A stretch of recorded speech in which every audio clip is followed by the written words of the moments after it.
आकर के कहते हैं तीन बातों का खूब अभ्यास करो। भोगो न भुक्ता वयमेव भुक्ता,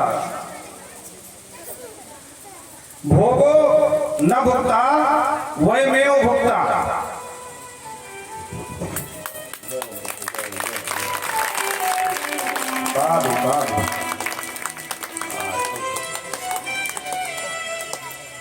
राजन भोगो न भुगता वयमेव भुगता। लोगों को लगता कि वाह मैंने खूब भोगों को भोगा, पर वो मूर्ख भूल जाता है कि भोगों को मैं नहीं भोग रहा हूं, अभी तो भोग ही मुझे भोग रहे हैं। बोलो राधे राधे। जैसे मान लो बहुत लोग कहते हैं महाराज मैंने बहुत दारू पी, कहते हैं ना, पर उस मूर्ख को ये पता नहीं कि दारू को तू नहीं पी रहा, अभी तो दारू तुझे पिए जा रही है। हाँ, कुछ दिन बाद क्या होगा, बोले किडनी फेल, लीवर खत्म, तो क्या हुआ, भोगो न भुगता वयमेव भुगता। राजन तपो न तप्तम वयमेव तप्ता। हमने तप नहीं किया, अभी तो हम खुद तप गए।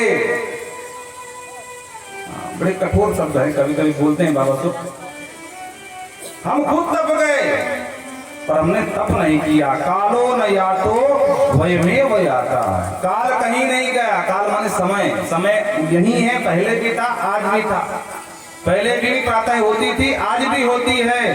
कालो न यातो वयमेव याता, लेकिन हम काल से चले गए। समय पहले भी था, समय आज भी है, समय बाद में भी रहेगा, लेकिन हमारा कोई ठिकाना नहीं है।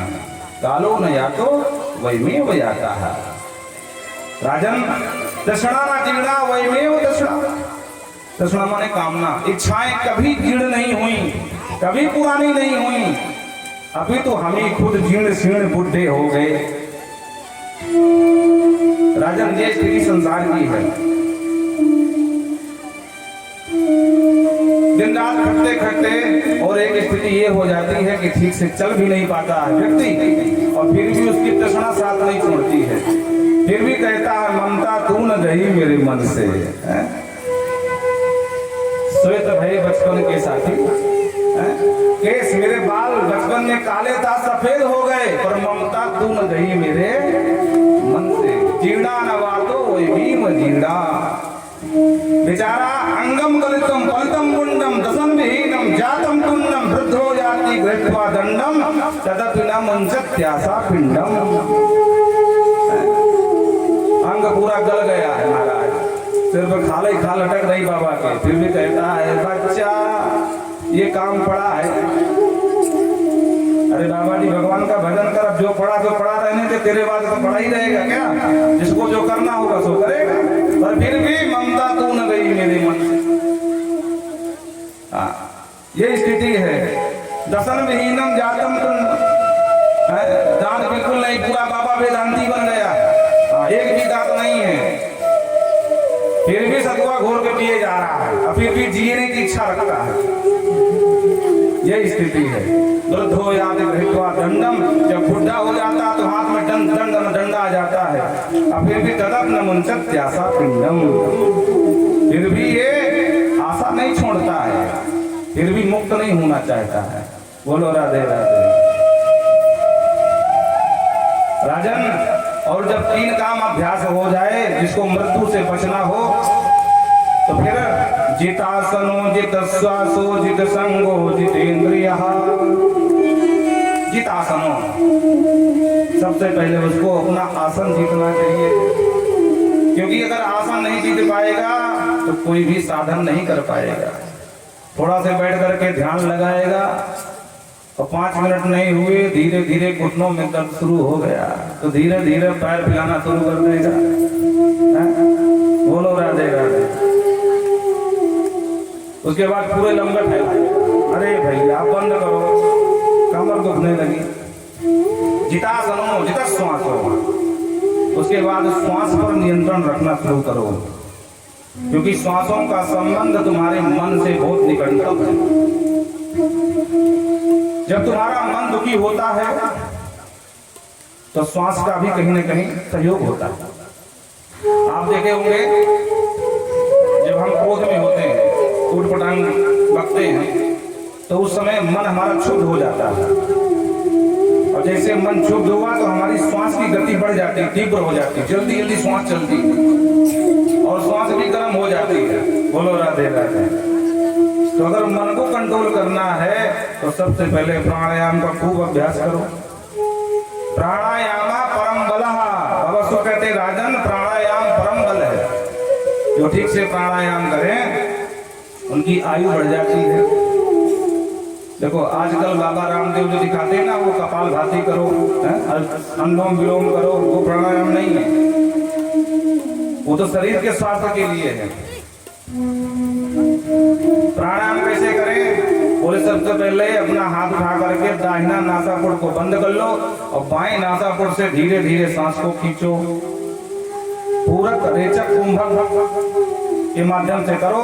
जब पूरी सांस भर जाए तो उसके बाद ये छिद्र भी दोनों बंद कर लो और जितनी देर तक अंदर सांस रख सको तो रखो, नहीं जितनी देर में ये सांस आपने भरी थी उतने ही देर में विपरीत नासिकापुट से, दाहिने नासिकापुट से उस सांस को धीरे धीरे बाहर निकाला।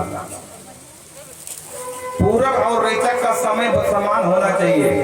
ये नहीं खींचते समय तो धीरे धीरे खींच लिया और छोड़ते समय बोले तुरंत छोड़ दिया, बोले नहीं, इसमें बीमार पड़ जाओगे। जितने समय में सांस को भरो, पूरक जिसे क्रिया कहते हैं, उतने ही समय में रेचक क्रिया से बाहर निकालो। लेकिन कुंभक को बढ़ाना है। जितना कुंभक माने जब सांस अंदर भर जाती है, दोनों नासिकापुट बंद कर देते हैं, उसको कुंभक क्रिया कहते हैं। जितनी देर तक हम सांस को अंदर रोक पाएंगे उतना ही बलिष्ठ बनेंगे, उतनी आयु और हमारी श्वास रुकेगी। बोलो राधे राधे। तो प्राणायाम का खूब अभ्यास करें। तीसरा जित संगा, संगजित हो जाए। संगजित का मतलब महाराज बोले मित्रता सबसे करो, दोस्ती ताश खेलने वाले से भी करो, मदिरा पीने वाले से भी करना पड़ सकता है, लेकिन उसके अवगुण तुम्हारे अंदर ना जाए। हाँ, इसको कहते हैं जित संगा। और चौथा जितेंद्रिय, जितेंद्रिय बनो राजन।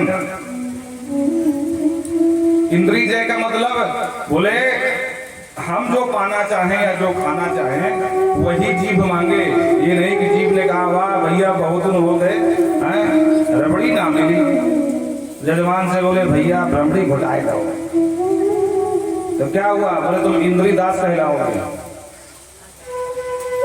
इंद्रियों पर संयम रखना सीखना चाहिए। देखना इंद्रियों के घोड़े भगे, क्योंकि ये 10 घोड़े हैं, 5 कर्मेंद्रिया, 5 ज्ञानेंद्रिया। और अगर अपने आप से भगेंगे तो भगवान जाने कहाँ लेके तुमको फेंकेंगे। हाँ, इसलिए इनकी लगाम तुम्हारे हाथ में होनी चाहिए। पता लगा गांव में नौटंकी चल रही है, अपने आपकी इंद्रियों ने कहा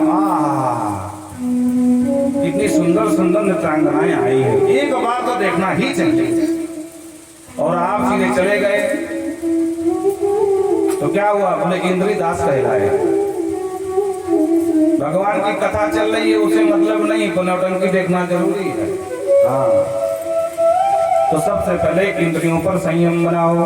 संको जीतो, आसन जीतो, प्राणायाम का खूब अभ्यास करो। और फिर 2 तरह का ध्यान बताया, स्थूल और सूक्ष्म। स्थूल ध्यान और सूक्ष्म ध्यान का क्या भेद है? और सूक्ष्म ध्यान ये है कि मंदिर मंदिर में मूर्तियां हैं तो हम तो मानते हैं, पर स्थूल ध्यान का मतलब क्या है? बोले जो कुछ भी दिखाई पड़ रहा है ये सब भगवान का ही शरीर है। बोलो राधे राधे। सिय रामों में सब जग जानी, सिय रामों में सब जग जानी, सिय रामों में सब जग जानी, सिय रामों में सब जग जानी, करहु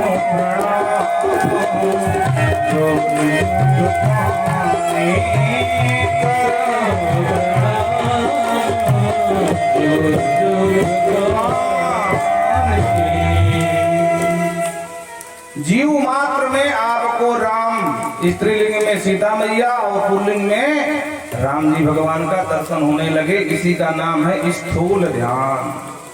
प्रेम से बोलो राधे राधे। राजन ये जो कुछ भी दिख रहा है ये सब भगवान का ही एक शरीर है। पाताल में तस्ही पाद मूलम, पाताल भगवान के तालु हैं। तालु समझते ना, पैरों के नीचे का जो भाग है वो तालु। और सप्तलोक भगवान का शीश है। यमराज क्या महाराज बोले दृष्टा, दंता माने दांत, क्योंकि दांत से खाया जाता चबाया जाता तो यमराज सबको चबाते हैं। तो यमराज भगवान के दांत हैं। मुखमग्नि निर्धा, ये अग्नि भगवान का मुख है। और घ्राणो सुगंधो, जो गंध है ये घ्राण भगवान के हैं। हसो जनामाद करी चमाया, जो भी मुस्कान आपको प्रभावित कर दे संसार में, वो किसी की मुस्कान हो, ये माया का स्वरूप है, ये भगवान की माया है। इसलिए माया में नहीं पड़ना चाहिए। बोलो राधे राधे। वीडियो सर्वोत्तम अधर लोभो, जो लोभ है भगवान का अधर है। धर्मस्तनो धर्म पथोस्तम, धर्म भगवान का स्थल है, धर्म है, छाती बोलते हैं। और अधर भगवान की पीठ है। तो जो अधर्म के रास्ते पर चलते हैं इसका मतलब भगवान के पीछे हैं। भगवान आगे आगे जा रहे, अपना पीछे पीछे पीठ कर लिया भगवान की तरफ। जो भगवान के सम्मुख हैं वो धार्मिक हैं, जो भगवान के विमुख हैं वो अधार्मिक हैं। कुक्षित समुद्रा, जितने भी समुद्र हैं भगवान के कोख है। समुद्र में कितना भी जल आ जाए कोई फर्क नहीं पड़ता है। उसी प्रकार भगवान कितने भी नर योनि या कितनी योनियां 84 लाख उत्पन्न कर दें, पर भगवान की कोख में कोई फर्क पड़ने वाला नहीं है। दुनिया में कितनी नदियां हैं भगवान की नाड़ियां हैं, बड़े ध्यान से सुनना। और जितनी ये हरियाली है भगवान की होमावली है। जितने बड़े बड़े वन हैं भगवान की अलकावली है। अलकावली माने केस बाल, जो घने घने वन हैं भगवान के बाल हैं। क्योंकि हमारे शरीर में कहीं बाल कम होते हैं, कहीं ज्यादा होते हैं, सर पर ज्यादा होते हैं तो वन ज्यादा घना होता है। जो कुछ भी दिखाई दे रहा सब भगवान है। हरिदेव जगत जगदेव हरि, हरि ही जगत के रूप में है, जगत ही हरि के रूप में है। ऐसा भाव करना चाहिए और इस तरह स्थूल ध्यान करना चाहिए। अलग अलग कामना से अलग अलग देवताओं की उपासना पद्धति बताई। राजन, जिसको धन की कामना हो वो महालक्ष्मी की उपासना करे, और तेज की कामना हो तो दिवा वसु की उपासना करे। अन्न की कमी पड़ रही हो, खाने को डाले हो तो देव माता अदिति की उपासना करे, अन्याद अदिति। और स्वर्ग की कामना हो तो देवताओं की उपासना करे, अदिति सुते देवताओं की। रूपा विकामो गंधर्वान, और अगर बहुत सुंदर बनना चाहते हो कि पूरा एकदम ब्यूटी पार्लर का काम ही न पड़े तो क्या करें? बोले गंधर्वों की उपासना करो। और स्त्री कामो अप्सर उर्वशी, अगर सुंदर स्त्री पाना चाहते हो तो अप्सरा उर्वशी की उपासना करना चाहिए। अलग अलग देवताओं की कामना पद्धति बताई। जिसको विद्या की कामना हो, विद्या कामस्तु गिरिशम, भगवान गिरी, गिरी माने भगवान महादेव। बोल महादेव भगवान की। देखो आज शिवरात्रि का महापर्व है। आप सभी को हमारी तरफ से शिवरात्रि की ढेर सारी शुभकामनाएं, मंगल कामनाएं। अब बाबा शिव का स्मरण आ गया तो कर ही लेते हैं। अरे सदा शिव सर्ववरदाता,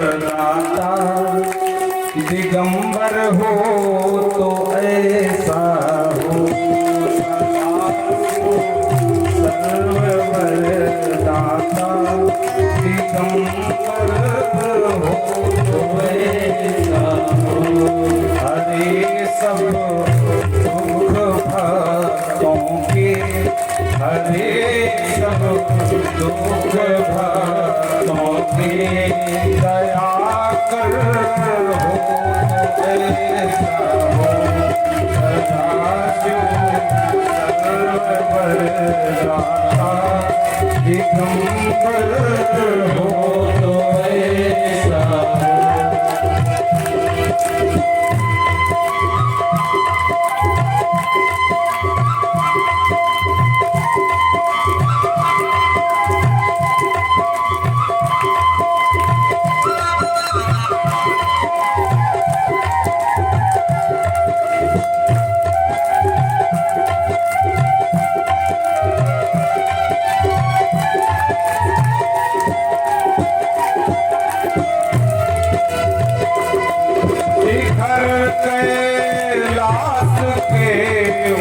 पर कल्पतरु की छाया में शिखर कैलाश के ऊपर कल्पतरु की छाया में शिखर कैलाश के ऊपर कल्पतरु की छाया में रमे नित संग गिर जाते रमे नित संग गिर जाते रमण धर हो तथा क्यों सर्व पर गाता दिगंबर हो शंकर भगवान की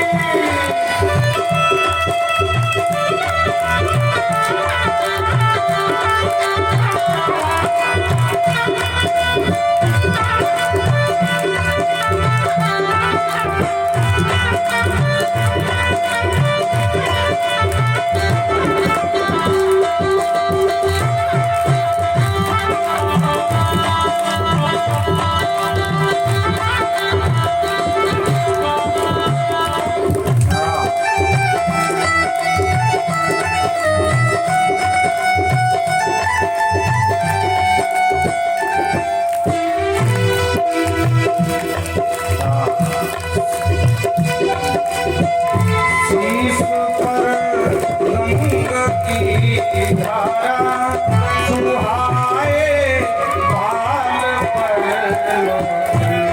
शीश पे गंग की धारा सुहाए बाल पर शीश पर गंग की धारा सुहाए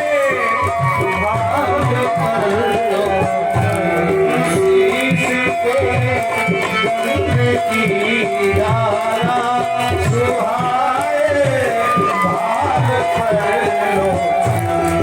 कलाम की चंदा पर कलाम की चंदा पर मनोहर हो ऐसा सदा शिव सर्व पर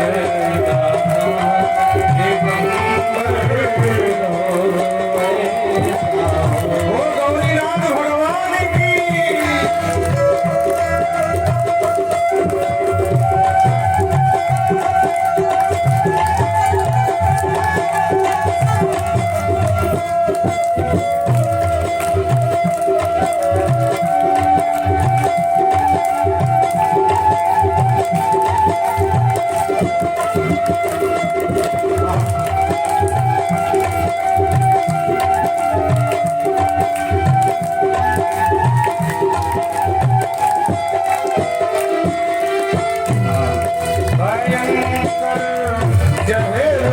निकला क्षीर सागर के मंथन से भयंकर जहर जब निकला क्षीर सागर के मंथन से भयंकर जहर जब निकला क्षीर सागर के मंथन सब कंठ में पीकर रखा सब कंठ में पीकर कि विषधर हो सदा शिव सर्व पर दाता दिगंबर हो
बोल गौरी शंकर भगवान की। तो जिन्हें विद्या की कामना हो, विद्या कामस्तु गिरसम और दाम्पत्यार्थ उमा सतीम, जिनका दाम्पत्य जीवन बहुत कलहपूर्ण हो, पत्नी बिल्कुल न बनती हो, रोज महाभारत ठनती हो, उनको क्या करना चाहिए? बोले देवी पार्वती की उपासना करना चाहिए। दाम्पत्यार्थम उमाम, उमा माने पार्वती। परीक्षित ने कहा सरकार जिसको कोई कामना न हो और हाँ वंश परंपरा को बढ़ाने की कामना हो तो तनवन पितरन ये जेत, उनको पितरों की उपासना करनी चाहिए। लेकिन बड़े दुर्भाग्य की बात है, हमारे यहाँ तो परंपरा भी चली आ रही है, लेकिन धीरे धीरे लोग पितरों को भूलते चले जा रहे हैं। पितृपक्ष में कितने लोग पानी देते हैं, अब कहने की जरूरत नहीं है। वंश परंपरा को कायम रखना है, उत्तरोत्तर वृद्धि चाहते हो, वंश हमारा बढ़ता रहे तो तत्वन पितरन यजेत। हाँ, पितर कोई भूत प्रेत नहीं है, वो भी देव लोक में है, पितर लोक है, तो देवताओं के लोक से ऊपर है, स्वर्ग से ऊपर पितर लोक, ब्रह्म लोक के नीचे है। और हम लोग पितरों पर बोले दुनिया का पाखंड कौन करे, तो फालतू की चीजें हैं। लेकिन जब मरोगे और तुम्हारे आगे वंश परंपरा वाले नहीं कुछ करेंगे तब पता चलेगा। वर्ष में 16 दिन ही होते हैं जब हमारे पितर हमारे दिया हुआ हमारा अन्न ग्रहण करते हैं और जल ग्रहण करते हैं, फिर भी हम लोग, और कहीं न कहीं इसी का ये परिणाम है कि प्रत्येक घर में पितृदोष प्रभावी हो रहा है। 50% लोगों में पितृदोष की प्रभाव है। दोष में क्या होता है? जब पितृदोष लगता है तो अचानक दुर्घटना, कम आयु में मौत हो जाना, कोर्ट कचहरी लड़ाई झगड़ा, घर में कोई ना कोई बीमार पड़ा रहना, दवाएं बिल्कुल फायदा न करना, वंश वृद्धि रुक जाना, निसंतानता आ जाना, ये सारे लक्षण पितृदोष के हैं। इसीलिए सावधान हो जाइए, ज्यादा अत्याधुनिक बनने की जरूरत नहीं है, क्योंकि हमारे बाप दादा मूर्ख नहीं थे जो उन्होंने ये पद्धति डाली है? हमारी समस्या क्या है पता है? हमारी समस्या ये है कि थोड़ा बहुत पढ़ लिख लिए तो हम जानते, बस हमारे बाप दादा को जानते ही नहीं कि महामूर्ख थे, हमें एक नई ज्ञानी पैदा हुए हैं, बस ये समस्या है। पर ये ध्यान रखना चाहिए कि ऋषियों ने जो परंपरा डाली है बिना किसी आधार पर नहीं डाली है, उसका कोई ना कोई तो आधार होगा। ये पृथ्वी भी टिकी तो आधार पर ही टिकी है, भले ही शेष के फन पर टिकी हो, पर आधार तो है। हमारी कोई परंपरा बिना आधार की नहीं है। हम देवताओं को खूब मनाते हैं, ओम जय जगदीश हरे खूब गाते हैं, पर पितरों को भूले बैठे हैं तो देवता भी ऐसा प्रसाद ग्रहण नहीं करते हैं, ना धूप ग्रहण करेंगे ना तुम्हारा चंदन ग्रहण करेंगे। इसलिए देवताओं से पहले पितर है। इसीलिए पितृ पक्ष में नियम होता है कि पहले पितरों को पानी दो, फिर देवताओं का पूजन करो। बोलो राधे राधे। पर कुछ लोग क्या करते हैं, बोले पितरों में देवता पूजे ही नहीं जाते। ऐसा नहीं है, पूजे जाते हैं, पर पहले पितरों को आप जल दीजिए, उसके बाद पितरों को देवताओं का पूजन करिए, ये नियम है। पर हमने क्या किया, न पितर भूल गए, देवता तो भूल ही गए हैं, पितरों को भी भूल दिया। और सब फालतू की चीजें हैं। बोलो राधे राधे। इसलिए तत्व पितर ने कहा सरकार, जिसको कोई कामना न हो, कुछ भी न चाहता हो, वो क्या करे? बोले राजन, जिसको कोई कामना न हो या बहुत सारी कामना हो, उसको परम पुरुष नारायण की उपासना करना चाहिए। अकामः सर्व कामो मोक्ष काम उदारधी प्रेण भक्ति योगेन यजेत पुरुषं परम। आप अकाम है या सर्व काम हुआ या बहुत सारी कामना है, तो अलग अलग देवताओं कहां तक उपासना करोगे? अन्न की कमी तो पार्वती के अदिति की उपासना शुरू कर दिए। दाम्पत्य जीवन भी कलह में है, तो महाराजा अदिति की उपासना करूं कि उमा की उपासना करूं? विद्या भी चाहिए, भगवान शिव की करूं, किसकी करूं? बोले कोई कामना नहीं है, तब भी भगवान नारायण की उपासना करना चाहिए। या बहुत सारी कामनाएं हैं, तब भी नारायण की उपासना करनी चाहिए। प्रभु ऐसा क्यों? क्योंकि भगवान नारायण हमारे इस सनातन के मूल देवता हैं, जड़ हैं। मूलम ही विष्णु देवानाम यत्र धर्म सनातनम। सनातन धर्म के मूल भगवान नारायण है। और नारायण को हमने साध लिया तो अपने आप सब सज जाएंगे। एक के साधे सब सधे और सब साधे सब जाए। इसलिए अलग अलग उपासना न करना हो तो सीधे सीधे एक देवता को पकड़ लो। बोलो राधे राधे। गुरु जी ने एक को पकड़ लिया, सबको साध लिया, आगे कथा आएगी। इसलिए ये बहुत सीधे भी हैं, बहुत सरल भी हैं। बोलो जय श्री राम। राजन, जो भगवान की उपासना नहीं करते हैं, ऐसे 4 प्रकार के नर पशु समाज में पाए जाते हैं। महाराज, नर पशु बोले हाँ, नर पशुआ, बस उनके पूंछ और सींग नहीं होती, बस इतना ही अंतर है। अच्छा, और उनको वो पशु देखकर उनकी प्रशंसा करता। महाराज, वो नर पशु कौन कौन से जरा बताओ? बोले हाँ सुनो। सोबेटे वाला हो जखई संतोता पुरुषा पर। पहला नर पशु है कुत्ता। स्वान माने कुत्ता। तो जो मनुष्य छोटे छोटे प्रसंगों को लेकर के आपस में लड़ते हैं, झगड़ते हैं, मारते हैं, काटते हैं, उनको देखकर कुत्ता बहुत खुश होता। वाह भैया, हमारा भी काम यही है, इनका भी काम यही है। हम भी खूब लड़ते हैं, काटते हैं, नोचते हैं, घसोटते हैं, ये भी यही कर रहे हैं। तो कुत्ता कहता भाई कुछ भी हो, ब्रह्मा से भूल हो गई है, बाकी ये है हमारे ही गुण का, इसको तो कुत्ता होना चाहिए। देखो हमने कहा ना, भागवत कह रही है, कोई बुरा मत मानना। तो बेटे बड़ा, तो पहला प्रशंसक है कुत्ता। तो छोटे छोटे प्रसंगों को लेकर के आपस में लड़ते हैं, झगड़ते हैं, मारते हैं, काटते हैं, बात बात में लाठी उठाते हैं, उनको देखकर कुत्ता कहता बस भैया, जो भी हमारा काम वो काम ये करते हैं। अब इसको ऐसे समझो, जैसे मान लो कोई कुत्ता शिवरात्रि का पर्व है, धार्मिक कुत्ता हो, बोलो राधे राधे, और मन में सोचे भैया जमुना स्नान करना चाहिए, बेचारा चला जाए और जा करके यमुना जी में 2-4 डुबकी लगा करके वापस लौट के आओ। और जब आ जाए अपने परिवार के जो कुत्ते हैं, आपस में पूछे, कहो भैया जमुना स्नान कर लीजिए? बोले हाँ कर लीजिए। अच्छा, कहीं कोई दिक्कत तो ना भाई? बोले कहीं कोई दिक्कत ना भाई, और जहाँ कहीं दिक्कत हुई बस अपनों से ही हुई। बोलो राधे राधे। जहाँ दिक्कत हुई अपनों से ही हुई, दूसरों से कोई दिक्कत नहीं हुई। क्यों? क्योंकि जहाँ होगा, जहाँ भी आपस में युद्ध होगा, कुत्ता ही कुत्ता दौड़ाएंगे। हाँ, जैसे रौनिया घुसेगा तो वहाँ 2 4 5 चले हम करते हुए, हाँ बेचारा लड़ते झगड़ते जब ना पहुंचेगा वापस आएगा।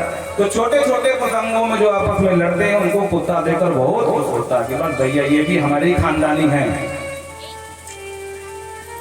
और दूसरा प्रशंसक है बिटवरा। बिटवरा माने ग्रामीण सुकर, सुकर माने सुमत। जो मनुष्य के जीवन में एक ही लक्ष्य बना लिया है कि इन प्रकार पेट भरना है, कैसे भी करके, जिनके जीवन में कोई विचार नहीं है। अच्छा देखो, हमें अभी भी याद है हमारे जो मुरियादेव बाबा हैं, बोल मुंडेश्वर भगवान की जय। बहुत दिन की बात नहीं है, मुश्किल से 10-12 साल हुए होंगे। उनके नीचे कोई खोद डाला था। अब वो लोग, उस मूर्ख को ये भी पता नहीं था कि भाई ये स्थान बाद में बनवाया गया है। स्वयंभू भगवान शिव वहां थे, अगले जहां पर नया हनुमान जी का मंदिर बना। तो यहाँ जब नया, यहाँ कौन सा कोई गाड़ देगा? फिर भी पूरी शिवलिंग के नीचे खोद डाला। तो जो जिनके जीवन में एक ही लक्ष्य है कि इन प्रकार हमको धन कमाना है, अब वो किसका हो कोई मतलब नहीं हो, दीन का हो, हीन का हो, धर्म का हो, देव मंदिर का हो। मंदिर लोग घंटा चुरा लेते हैं, बताओ, सही बात है? घंटा नहीं बजते, घंटा। तो उनको देखकर ग्रामीण सुमर कहता बस भैया ये भी हमारे खानदान है। क्योंकि खाने पीने में अपने राम को भी विचार नहीं करना होता, किसका है, किस जाति का, किस वर्ण का है, कहाँ का है, बस गटकते जाओ गटकते जाओ। और इनका भी काम वही है, गटकते जाओ गटकते जाओ। तो सुमर कहता बस ये भी हमारे खानदान है। तीसरा प्रशंसक है खरई, संसुता खरई। खर माने होता गधा। जो मनुष्य जीवन भर सिर्फ घर गृहस्थी का भार ही ढोता रहता है, उसे न समाज से मतलब है, न अतिथि से मतलब है, न किसी मित्र से मतलब है। धर्म क्या है, लोक क्या है, परलोक क्या है, गुरु क्या है, देव मंदिर क्या है, कोई मतलब नहीं। तो गधा कहता वाह ये भी हमारे ही खानदानी है बाबूजी। हम भी जीवन भर भार ढोते हैं मालिक का, अंत में तो डंडे मार के भगा देता है। और यही गति इनकी भी होने वाली है। जब तक कमाने के लायक बचेंगे तो लोग सम्मान करेंगे, आदर करेंगे, हमारे दादाजी हैं, हमारे बाबा जी हैं, हमारे पिताजी हैं। और जैसे जैसे शरीर शिथिल पड़ जाएगा, लेकर के 2-4 बार डॉक्टर के पास जाएंगे, डॉक्टर जी कह देगा भैया अब कुछ नहीं कर सकते, ले जाओ। तो घर वाले बोलेंगे भैया या तो ये ठीक हो जाए या चले ही जाए। बोलो राधे राधे। हैं? या ये ठीक ही हो जाए या चले ही जाए।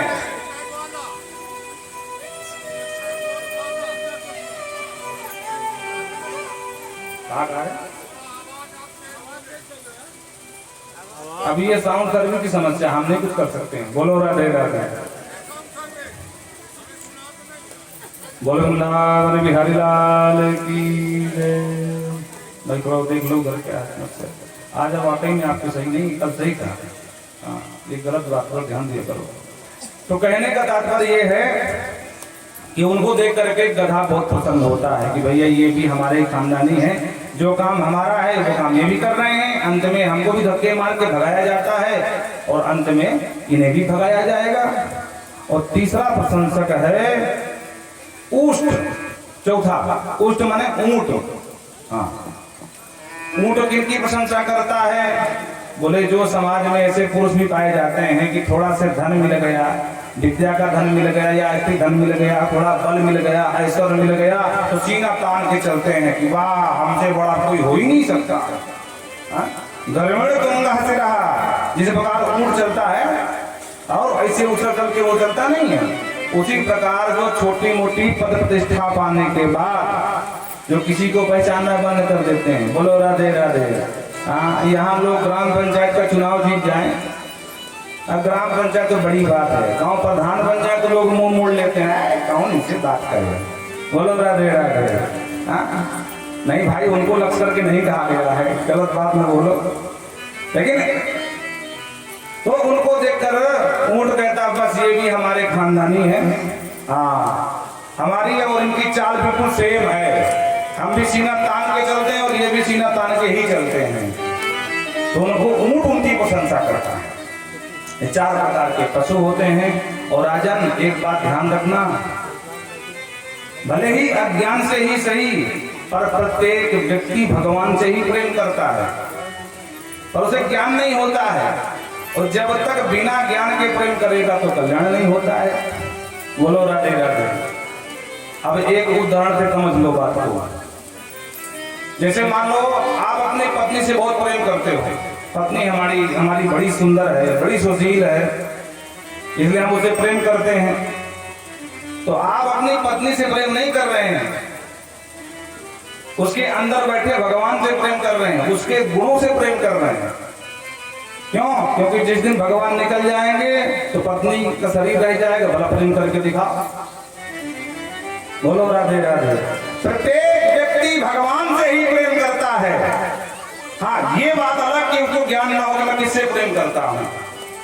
और जिस दिन भगवान निकल गए तो जिस पत्नी के बगैर रह नहीं सकता था बेचारा, उसी पत्नी के पास बैठने में डर लगता है। तो 4 लोग और बढ़ जाओ भाई, जब रात में 100 रखा होता है तो 4 लोगों को बुला के और बैठा लेता है।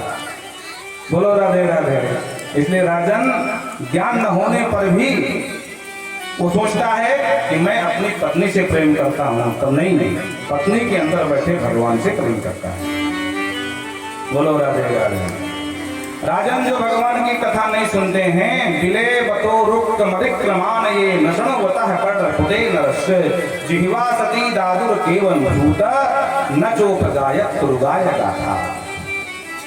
उनके जो कान हैं वो सांप की बामी के समान है। बोलो राधे राधे। और जिह्वा सती दादुर, जो भगवान के नाम का जो जीभ गान नहीं करती है, उनकी जीभ मेढक के जीभ के समान है। और इन्हीं श्लोकों का बाबा तुलसी ने बिल्कुल अनुवाद कर दिया है। जिन हरि कथा सुनी नहीं जिन हरि कथा सुनी नहीं भगवान रंध्र है भगवान समाना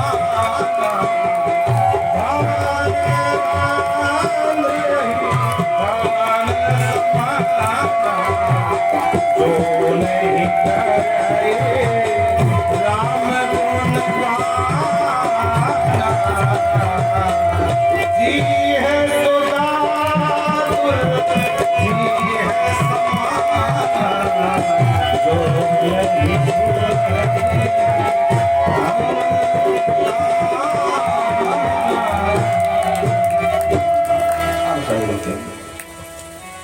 इसी श्लोक का भागवत के अक्षरशः बाबा तुलसी ने रामचरितमानस में अनुवाद कर दिया। जिन हरि कथा सुनी नहीं काना भवन रंध्र अहि, अहि के समान जो है उनके कान के जो पर्दे हैं। तो कहते हैं और राजन पादो नृणामता द्रुम जन्म जाभव, जिनके पैर भगवान के मंदिर नहीं जाते हैं वो क्या है? द्रुम, द्रुम माने होता है वृक्ष, वो वृक्ष के समान उनके पैर है। बोलो राधे राधे। खतरनाक खतरनाक गाली दिए यहाँ पर, अब गाली तो है। बोलो राधे राधे। क्षेत्राणि ना व्रतो हरेज्ञा जीव क्षमो भगवान रेणु, जिसके घर में भागवत, भागवत कहते हैं भगवान के भक्त को, सदगुरु के चरण की रेणु, रेणु माने धूल, अपने गुरु भगवान की धूली अगर घर पर नहीं पड़ी तो वो घर शमशान घाट है, मरघटा है। बोलो राधे राधे। न वेद पाठम, जिस घर में वेद पाठ नहीं होता वहां भूत प्रेत रहते हैं। इसीलिए घर की नकारात्मक शक्ति को हटाने के लिए हमारे परंपरा में मनुष्यों ने क्या नियम डाला? बोले हर पूर्णमासी को कथा सुन लो, उससे क्या होगा? बोले कोई ब्राह्मण आएगा, 2-4 वेद मंत्र सुनाएगा और कुछ हवन कर देगा, तुम्हारे घर की जितनी नकारात्मक शक्तियां हैं निकल के बाहर चली जाएंगी। पर धीरे धीरे समय बदला। बोले हो ये फालतू की चीज है, पंडित जी अपने चक्कर में तो नौटंकी बता रहे हैं। तो हमने वही बंद कर दिया। अब क्या होता है, बोले महाराज भूत परेशान कर रहे हैं, तो भाई भूत तो लगेंगे। जो नियम बताया गया, नियम से नहीं चलोगे तो भूत मड़राएंगे ही मड़राएंगे। और जब भूत ज्यादा परेशान करने लगे तो वो क्या करे, बोले भागवत कराओ। बोले अरे राम राम, भागवत कराना पड़ेगा। बोले और नहीं तो क्या, पहले रोग इतना घातक नहीं था, छोटे मोटे दवा से ठीक हो जाता, अब रोग विस्तार ले लिया है। हाँ, अब नंबर 1 के डॉक्टर के पास जाना पड़ेगा। तो यही उपाय है, भागवत कराओ। अरे जिन हरि कथा सुनी नहीं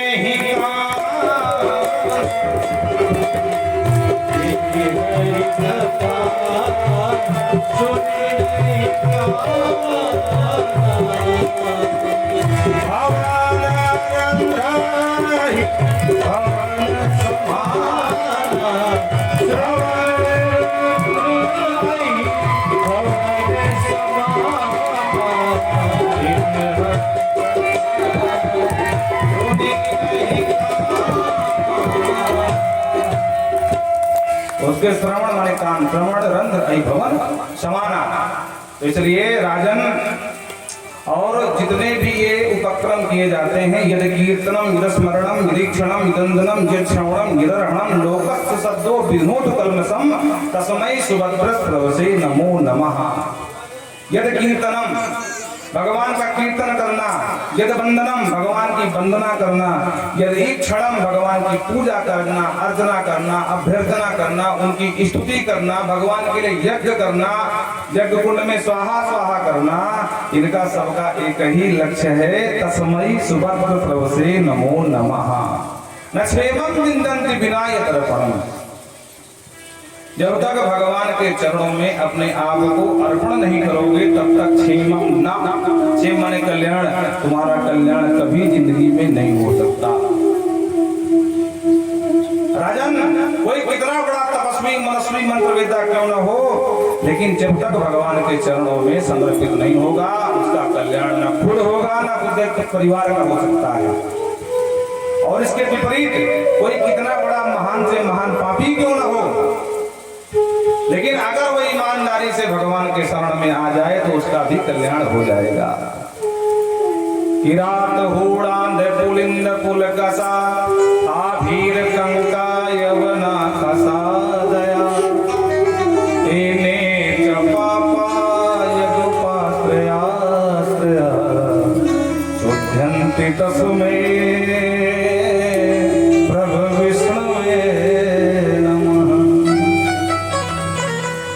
किरात हो, हूड़ हो, अंध हो, पुलिंद हो, पुलकस हो, यमन माने मुस्लिम भी हो। देखो जो हम नाम गिना रहे हैं, प्राचीन काल में हमारे इसी भारत में जातियां थी जो जंगल में निवास करती थी। आहार क्या था, मांसाहार करती थी, क्योंकि जंगल में जंगली जानवरों का शिकार करती थी और उन्हीं को मार करके खाते थे। तो बाबा लिखते हैं कि किरात हूड़ांध पुलिंद पुलकसा आभीर गंगा यमुना कसा दया इन्ने पापा। अरे भाई इतने बड़े बड़े पापी तर गए राजन परीक्षित, तो क्या यदुपाश्रया तस्मै, अरे भगवान के चरण ग्रहण करने से तुम्हारा कल्याण नहीं होगा क्या, तुम इनसे बड़े पापी हो क्या। तब परीक्षित जी को लगा नहीं हमारी बात बन जाएगी भाई, हाँ इनसे तो कम ही पापी है। सुखदेव बाबा कहते राजन, भगवान प्रिय पतिर यज्ञ पतिर प्रजापतिर ध्रियापतिर, भगवान सबके पति हैं। बड़े ध्यान से सुनना, पति माने जो रक्षा करे, पातिम रक्षति इति पति। अब चूंकि वर बहू की रक्षा करता है, वधू की, इसको नाम दे दिया गया पति। बाकी भगवान जगतपति हैं, भगवान यज्ञ के पति हैं, भगवान यज्ञ की रक्षा करते हैं। जब सुबह उमारिश ने परेशान किया बाबा विश्वामित्र को, तो भगवान को मांगने पहुंच गए। तो भगवान जब आ गए, निर्भय यज्ञ करो तुम जाए, गुरुदेव आप जाओ और प्रेम से अपना यज्ञ संपन्न करो, आओ देखता हूं कौन आता है। तो भगवान यज्ञ पति है, भगवान दिया माने बुद्धि के भी पति हैं। बोलो राधे राधे। आप कहोगे महाराज कैसे भगवान बुद्धि की पति, प्रमाण क्या है, तो सीधा सा प्रमाण है, भगवान जिसको समझाना चाहते हैं उसको समझा देते हैं। और जिसको नहीं समझाना चाहते उसको बिल्कुल नहीं समझ में आता है। शांति दूत बन करके महाभारत में प्रसंग आता है, दुर्योधन के पास गए, लंबा चौड़ा उपदेश दिया, पर भगवान भी नहीं चाहते मूर्ख समझे। हाँ, वो तो सिर्फ जगत हमें बाद में दोषी न ठहरावे, इसलिए सिर्फ दिखावटी रूप में गए। अंत में दुर्योधन की बुद्धि खराब हो गई, बोले रे ग्वाले तू मुझे समझाएगा, बंदी बनाओ इस ग्वाले को।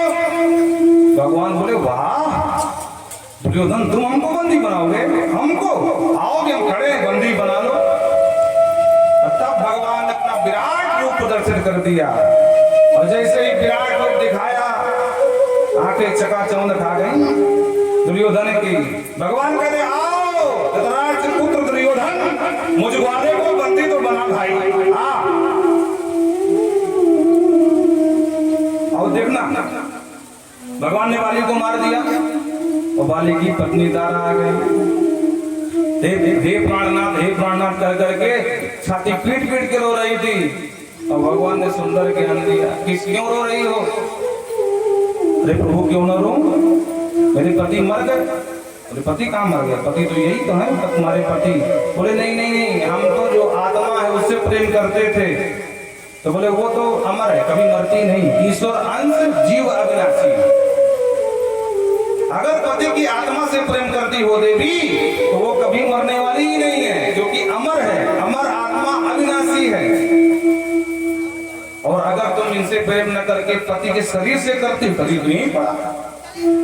छोटी सी बात बोले, तारा का सारा दुख दूर हो गया, चरणों में प्रणाम करने लगी। अब बोलो इससे बड़ा अच्छा उपदेशक कौन हो सकता भगवान से बड़ा? पति को मार दिया, पति की पत्नी रो रही तो समझा दिया 2 मिनट में, पट्टे से समझा दिया। तो भगवान धिया पति, भगवान सबके पति है। इसलिए राजन पति गतिश चांद कृष्ण साथ बताम, वही आकर के इस यदुवंश में जन्म लिए हैं। इसलिए कभी चिंता नहीं करनी चाहिए, हमारा काम चिंतन करने का है। एक संत तो कहते हैं कि हम चिंता क्यों करें भाई, जिसने जन्म दिया चिंता वो करे हमारी। हाँ, क्योंकि उसका वचन है जिम बालक राखे महतारी। जैसे माँ अपने बच्चे की रक्षा करती है वैसे वो अपने भक्तों की रक्षा करते हैं। तो चिंता करना किसका काम है? माँ का कि बेटे का? तो बताओ आप लोग, माँ का है ना। तो हम चिंता क्यों करें? हमारी जो हमारे मैया बाप बने बैठे वो हमारी चिंता करें। अच्छा, जब बालक खुद से चिंता करने लगता है तो माँ धीरे धीरे भी चिंता मुक्त हो जाती है। बोले अभी बड़ा हो गया है, इसलिए छोटे में फायदा है, बड़े में फायदा नहीं है। धीरे धीरे माँ का स्नेह भी कम हो जाता है फिर। अरे चिंता करे पलाए हमारी, आइए मेरे साथ मिल करके गाइए। हम देखो मजबूर बहुत हैं। अभी कल कुछ महिलाएं कह रही थी महाराज आप भजन नहीं गाते हो, तो हम तो ऐसा बीच में फंस गए हैं कि न गाएं तो समस्या है, ज्यादा गा दें तो समस्या है। और क्या करें, अब किसकी सुने किसकी ना सुने, इसलिए हम अपने मन की सुनते हैं। बोलो राधे राधे। अरे चिंता करे बुलाए हमारी इस माया जंजाल की, जय बोलो जय बोलो बोलो जय बोलो,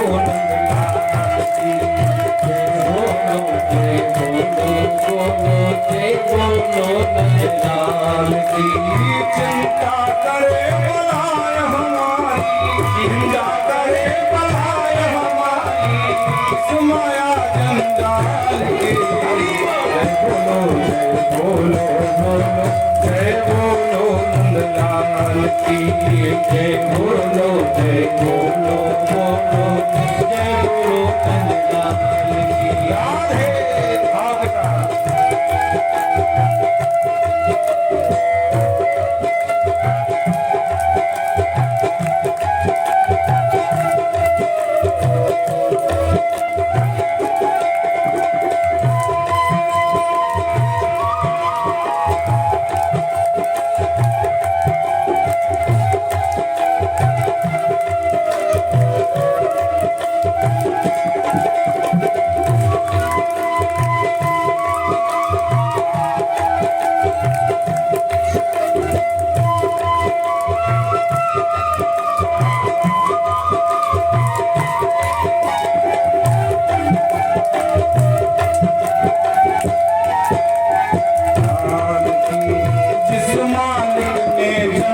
किया है अनवस्त्र भी तेरे का, किस्मारे ने जन्म दिया है अनवस्त्र भी तेरे का, सिर ढकने की छत देवेगा खबर हमारी भीले का, सिर ढकने को छत देवेगा खबर हमारी भीले का, भजन करो निर्भय हो चिंता, भजन करो निर्भय हो चिंता, भजन करो निर्भय हो चिंता, छोड़ो रोटी डाल के बलिहारी बलिहारी को, बलिहारी नंदलाल की, बलिहारी बलिहारी बोलो बलिहारी नंदलाल की, चिंता करे बुराई हमारी हो, चिंता करे बुराई हमारी इस माया जंजाल की, बलिहारी बलिहारी बोलो बलिहारी नंदलाल की, बलिहारी बलिहारी बोलो बलिहारी नंदलाल।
हमारे इस गांव के कितने बच्चे बाहर पढ़े हैं, कोई नौसारी में, कोई सूरत में, कोई हैदराबाद में, कोई कहीं, कोई बम्बई में।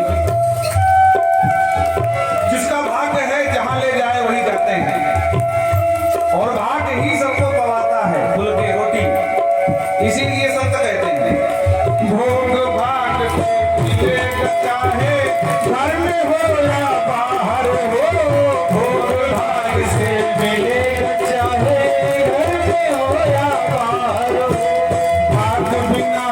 भोग न भोगे पीड़ी हो या नाहर हो, भाग्य बिना कोई भोग न भोगे पीड़ी हो या नाहर हो, शांत रहो हर हाल में तुम, शांत रहो हर हाल में तुम, और शरण रहो गोपाल के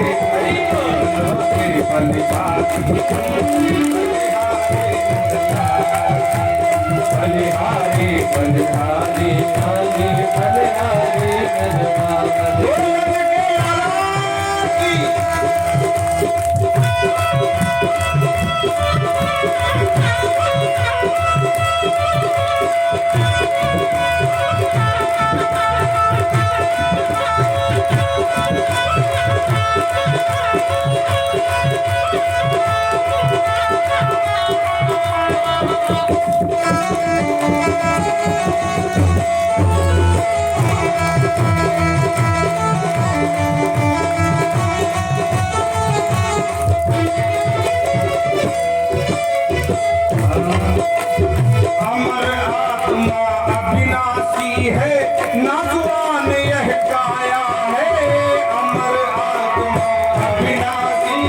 पासवान ये काया है, जड़ हो करके चेतन भागे, यही प्रभु की माया है। जड़ हो करके चेतन भागे, यही प्रभु की माया है। जड़ चेतन का भेद समझ कर, जड़ चेतन का भेद समझ कर, शरण कहो नंदलाल के। बलिहारी बलिहारी बोलो, बलिहारी नंदलाल की। बलिहारी बलिहारी बोलो, बलिहारी नंदलाल की। चिंता करे बुलाए हमारी हो, चिंता करे बुलाए हमारी, चिंता करे बुलाए हमारी, इस माया जंजाल। बलिहारी बलिहारी बोलो, बलिहारी नंदलाल की हो। बलिहारी बलिहारी बोलो, बलिहारी नंदलाल की। बलिहारी बलिहारी बोलो, बलिहारी नंदलाल की। बलिहारी नंदलाल की। बलिहारी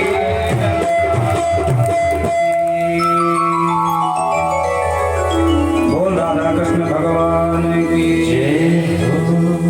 इसलिए चिंता नहीं, चिंता करना काम भगवान का, हमारा नहीं है। इसलिए बलिहारी बलिहारी, हमारा काम क्या है? बलिहारी बलिहारी बोलो, बलिहारी नंदलाल की। चिंता वो करे, बोलो राधे राधे। महाराज परीक्षित ने कहा, सरकार भगवान इस विश्व को कैसे बनाते हैं? तो विदुर जी के प्रसंग के माध्यम से सृष्टि प्रक्रिया को बहुत विस्तार से समझाया। भगवान नारायण के नाभि कमल से ब्रह्मा उत्पन्न हुए और ब्रह्मा खोजना चाहते थे मुझे कौन उत्पन्न किया। तो हम करके बोल रहे थे, मैं कौन हूं, मैं कौन हूं, मेरा जनक कौन है भाई? तो भगवान ने इशारा किया, आकाशवाणी हुई, तप करो तब मिलेंगे। तो बहुत दिव्य वर्षों तक, 100 दिव्य वर्षों तक ब्रह्मा जी ने तप किया, तब भगवान मिले और भगवान ने अपने चतुश्लोकी भागवत का ज्ञान दिया। हमें वासवा वात्रे कहते ब्रह्मा जी, देखो हमसे पहले कोई था नहीं, ना असत ना सत, ना सत्य था ना असत था, केवल हम थे। तो भगवान अगर आप ही आप थे तो हमको क्यों बनाया? भगवान ने कहा बात यह है कि अकेले रहते रहते उब गया था। हाँ, तो हमने विचार किया कि एको हम बहुश्यामा, अब अकेले में मन नहीं लगता है तो थोड़ा परिवार बढ़ा ले, तो हमने तुमको उत्पन्न कर दिया। अच्छा, और साथ में हमारी माया है, इसको ले जाओ। प्रभु ये माया का कौन सी बला है? बोले माया का काम ये है कि जो है उसे दिखाएगी नहीं, जो नहीं है उसे भाषित करेगी। मैं कण कण में, अणु अणु में व्याप्त हूं, पर मुझे नहीं दिखाएगी। बोलो राधे राधे। और जिसकी गति ज्यादा कहीं नहीं है, शाश्वत नहीं है, स्थायी भी नहीं, अस्थायी है, उसको दिखाएगी। इसलिए माया को ले जाओ, क्योंकि माया नहीं होगी तो सब शुद्ध बुद्ध मुक्त हो जाएंगे, नरक में हमारा व्यापार ठप हो जाएगा। हाँ, अभी यमराज को भी बनाया हूँ, नरक में बैठाया हूँ, तो वहां का हिसाब किताब चौपट, सब धर्मात्मा हो जाएंगे। इसलिए माया तुम ले जाओ। ब्रह्मा जी से कहा, ब्रह्मा जी अपनी दृष्टि करो। ब्रह्मा जी ने उसी चतुश्लोकी भागवत का ज्ञान आत्मसात करके और इस बार 4 कुमारों को उत्पन्न किया। बड़े ध्यान से सुनना, सनक, सनंदन, सनातन और सनत कुमार। बोले बच्चों अब तुम सृष्टि करो। चारों ने हाथ जोड़ लिया, पिताश्री ये दुनिया के प्रपंच में हमको नहीं पढ़ना, तो क्या करना? बोले हमको हरि का भजन करना है। ब्रह्मा जी की आज्ञा का उल्लंघन कर दिया बच्चों ने, तो ब्रह्मा जी को क्रोध आ गया और क्रोध करते ही ब्रह्मा जी की भक्ति भेदन करके भगवान रुद्र का प्रादुर्भाव हो गया। बोल रुद्र भगवान की जय। ब्रह्मा जी ने कहा, बेटा तुम सृष्टि करो। तो बाबा बोले, बाबा शंकर जी सृष्टि प्रारंभ कर दिए।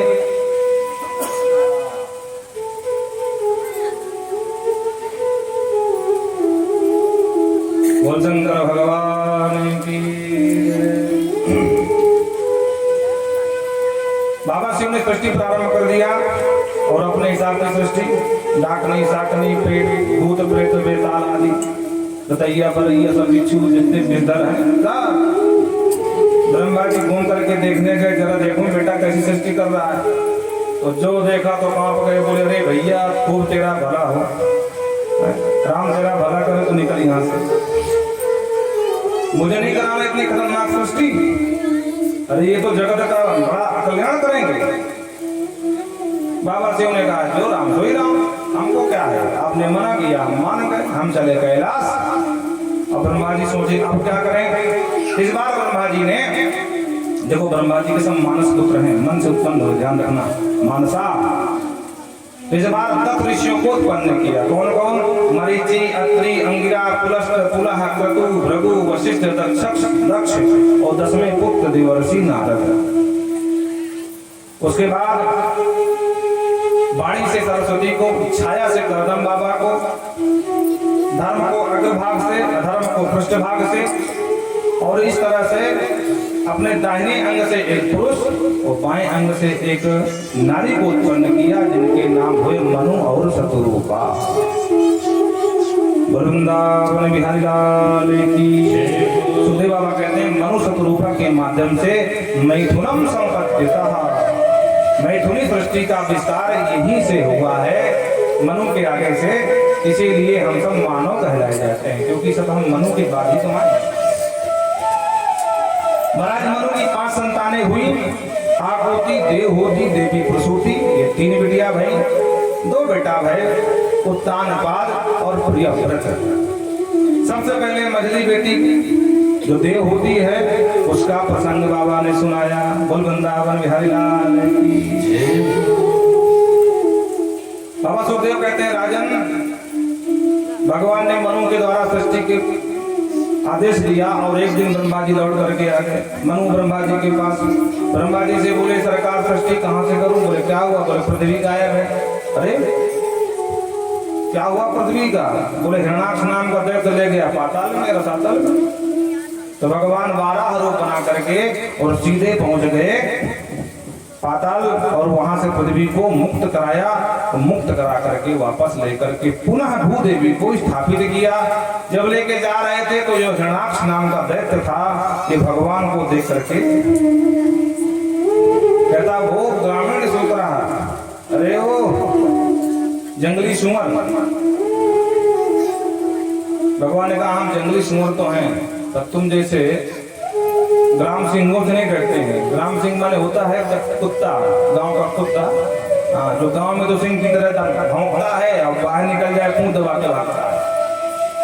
संस्कृत में गाली बड़ी अच्छी अच्छी है। अब कोई अगर न जानता हो तो ग्राम सिंह क्या समझेगा? बोले गांव के प्रधान है तो गांव सिंह है, लेकिन ग्राम सिंह का मतलब होता है कुत्ता।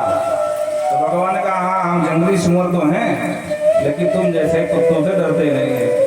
भयंकर युद्ध हुआ, भगवान ने इसका भी काम तमाम कर कर्ण मूले हले, एक घुमा के हाथ मारा तो महाराज गोविंदाय नमो नमः, इसका वध करके देवताओं को सुख दे करके भगवान वहां से अंतर ध्यान हो गए। परिस्थिति पूछ लिया महाराज ये हिरणाक्ष कौन था? तो विस्तार से समझाया। राजन महाराज कश्यप की अनेक पत्नियां हैं, दिति, अति, अदिति, तनु, काष्ठा। उनमें जो दैत्य माता दिति है, एक दिन एकांत पा करके बाबा कश्यप के सामने आई। संध्या का समय था और रति अर्चना करने लगी। बाबा कश्यप ने समझाया ऐसा घोर तमा बेला, अरे प्रिय ये घोर तमा बेला है, ये संध्या का समय है और इस समय भगवान भूत भावना संध्यायाम एक तस्वीर साधी नंदी के ऊपर बैठ करके अपने गणों को लेकर के घूमते हैं। इस समय भूत प्रेतों का वास होता है, इसलिए इस समय ये दुराग्रह आपका ठीक नहीं है। पर दिति नहीं मानी। सुखदेव बाबा कहते हैं शाम के समय 4 काम नहीं करने चाहिए, ध्यान से सुनना। कौन कौन? संध्या काले संप्राप्ते कर्म चत्वारि वर्जये, आहारम मैथुनम निद्राम स्वाध्याय विशेषता। दिन डूब रहा हो उस समय आपको आहार नहीं करना चाहिए। आहार माने भोजन, मैथुन नहीं करना चाहिए। निद्रा, सूर्यास्त के समय कभी नहीं सोना चाहिए। क्यों? और संध्या के समय खेलना चाहिए पर पढ़ना नहीं चाहिए। रात में थोड़ा बहुत पढ़ लो, क्योंकि अगर आप आहार करोगे तो आहारम जायते व्याधि, रोगी बन जाओगे। और मैथुन की है तो दुष्ट संतति, संतान जो होगी महादुष्ट होगी, दुनकारी की तरह। बोलो राधे राधे। और अगर सो गए तो क्षीयते लक्ष्मी, निद्राम क्षीयते लक्ष्मी। अगर सूर्यास्त के समय सोए तो लक्ष्मी की हरण हो जाएगा, धीरे धीरे धन तुम्हारा चला जाएगा। स्वाध्याय विस्मरणम भविष्य, और अगर पढ़े तो विस्मरण हो जाएगा, पढ़ा लिखा सब भूल जाएगा। इसलिए बच्चों को चाहिए प्रातः 4 बजे जाकर खूब पढ़ें, क्योंकि उस समय पढ़ने में बहुत बेला भी अच्छी होती है और शांति का वातावरण होता है। सुबह का याद किया कोई भूलता ही नहीं। शाम के समय खूब खेलना चाहिए, पढ़ना नहीं चाहिए। बोलो राधे राधे। प्रकृति नहीं मानी तो कश्यप जी ने मनोरथ पूर्ण कर दिया, लेकिन जब कामचोर शांत हुआ दीदी का तो मन में सोचने लगी कि स्वामी मना करते रहे लेकिन मैं ना मानी, अब क्या होगा। तो डरती डरती बेचारी गई बाबा कश्यप के पास। महाराज आप मना करते रहे, मैं नहीं मानी, अब क्या होगा। कश्यप जी ने कहा होगा क्या, अब 2 आतंकवादी होंगे और क्या होगा, पूरे विश्व को सताएंगे और क्या होगा। और राम राम महाराज कुछ भी हो जाएगा लेकिन मैं ऐसा नहीं होने देना चाहती हूँ। तो तुम क्या करोगे देवी, आप मेरी बात नहीं मानी है, इसे परिणाम तो भोगना पड़ेगा। देखो अपने से बड़ों की हमेशा बात माननी चाहिए। माता पिता गुरु की वाणी बिना विचार करे सुबह जागे। और जहां जहां गुरु की बात नहीं मानी गई या अपने से श्रेष्ठ की बात नहीं मानी गई, 2-4 अपवाद हैं, उनको छोड़ दिया जाए तो उसका नुकसान ही हुआ है। बाबा शिव समझाते रहे भवानी को, भवानी नहीं मानी, अंत में पिता के यज्ञ में स्वाहा होना पड़ा। आगे कथा रही है। कश्यप जी समझाते रहे, प्रकृति नहीं मानी, तो अंत में परिणाम क्या, 2 आतंकवादी हुए। दीदी कहती है महाराज आप ऐसा कुछ करो जिससे इनका कल्याण हो जाए। न ब्रह्मदंड दग्धस्य न भूत भयदस्य चा नरकाच्चानुग्रहणन्ति यामि यामि योनिमसोयनः। न ब्रह्मदंड दग्धस्य, मैं चाहती हूँ कि मेरे पुत्रों को ब्राह्मणों का श्राप न लगे। क्यों? क्योंकि ब्राह्मणों का अगर श्राप लग गया तो उसको तो श्राप लगने के बाद नरक के जीव भी उसका सम्मान नहीं करते हैं। बोलो राधे राधे। नरक में कौन जाता है, जो पापात्मा होता है। तो कहना चाहती है अगर ब्राह्मण श्राप दे दे तो नरकगामी जीव भी उसका सम्मान नहीं करते जिसको श्राप मिलता है। तो मैं चाहती हूँ कि मेरे बच्चों को ब्राह्मणों का श्राप न लगे। कश्यप जी ने कहा कोई बात नहीं, हम व्यवस्था किए दे रहे हैं, ब्राह्मणों का श्राप तो नहीं लगेगा लेकिन साक्षात भगवान ही मारेंगे। वधम भगवता साक्षात सुनो भोदार बहुधा, साक्षात भगवान ही अवतार लेके आएंगे और तेरे बच्चों का कल्याण करेंगे। कश्यप जी ने इस बात तो कह दी लेकिन फिर भी डरती रही और उसी डर से दधार वर्षाणि शतम शंक माना सुधारधना। इसने 100 वर्ष तक पेट में गर्भ में बच्चों को पाला पर जन्म ही नहीं दे रही थी। बोलो राधे राधे। कि जन्म हो जाएगा तो ब्राह्मणों का श्राप लग जाएगा, श्राप लग जाएगा इनकी मुक्ति नहीं होगी, इसलिए मैं जन्म ही नहीं दूंगी, मेरे पेट में बैठे रहे। और एक समय ऐसा आया कि दीदी के गर्भ की वजह से उसके ताप से पूरा त्रैलोक जलने लगा। देवता घबरा गए, ब्रह्मा जी के पास गए, ब्रह्मा जी सबको लेकर के भगवान के पास गए। तब भगवान ने वचन दिया देवी इनको मुक्त करो, हम ही मारेंगे, ब्राह्मण नहीं श्राप देंगे। बोलो प्रेम से राधे राधे। तब जाकर के महाराज इनका जन्म हुआ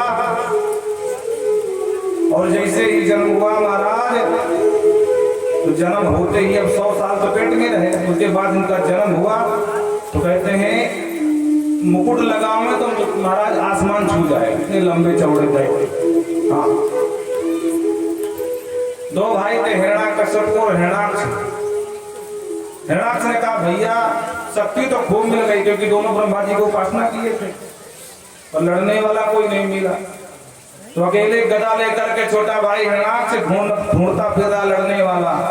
समुद्र में गया, वरुण को ललकारा, ए बुढ़े चल दो हाथ हो जाए। वरुण ने कहा भैया अब मेरी उम्र लड़ने की नहीं है, पर हाँ लड़ाने की खूब है। बोलो राधे राधे। अच्छा तुम्हें लड़ने वाला कोई मिलेगा? बोले बहुत जल्दी मिलेगा, हम प्रार्थना करते हैं। और जैसे वहां से आया मान मर्दन करके, तो रास्ते में नारद जी मिल गए। नारद जी को पकड़ा, हे बाबा ये क्या बेड़ा पर कान छेड़ रहा है? नारायण नारायण लड़ रहा है। कौन है तेरा नारायण? मुझसे लड़ेगा? नारद जी ने कहा भैया हमारा काम लड़ना नहीं लड़वाना है। अच्छा तो कौन लड़ेगा? बोले हमारे स्वामी लड़ेंगे। तो कहाँ है? बोले सब जगह है। तो यहाँ क्यों नहीं आते? बोले ऐसे नहीं आते हैं, जब तक भक्त का अपराध नहीं होता भगवान प्रकट ही नहीं होते। बोलो राधे राधे। जो अपराध भगत कर करई, राम रोष पावक सो जरई। तो इसने उसी का चिंतन किया। इसने कहा पूरे जगत को ही जिंदा नहीं छोड़ूंगा। लेके पृथ्वी को पाताल जाने लगा, पूरी समाज का हिमाम करने लगी। तब भगवान वाराह बन करके आए और उसको मार करके मोक्ष को पहुंचे। इसके बाद सुखदेव बाबा कहते राजन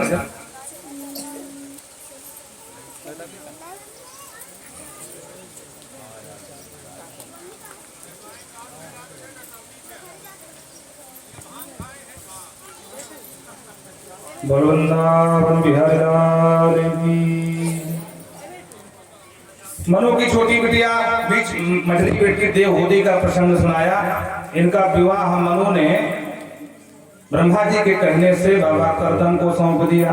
करदम के साथ विवाह हुआ। विवाह होते ही महाराज करदम चले गए समाधि में। लाग समाधि अखंड अपारा। बहुत दिन के बाद समाधि जब खुली तब जगह सामने से एक देवी को बैठे देखा। उसके जो केस हैं, बाल हैं, जटा के रूप में बदल गए हैं, कपड़े पूरे मैले हैं, शरीर बिल्कुल एकदम हड्डी की तरह कंकाल तंत्र बन गया। पूछ दिया देवी तुम कौन? अब देवहूति घबराई, बोले वाह। तो पति देव पूछ रहे कि हम कौन? हाथ जोड़ के बोली महाराज याद करो हमारा तुम्हारा कभी ब्याह भी हुआ था। तब दिमाग पर जोर डाला, बोले ओ हो देवी तुम मनुपुत्री मानवी हो?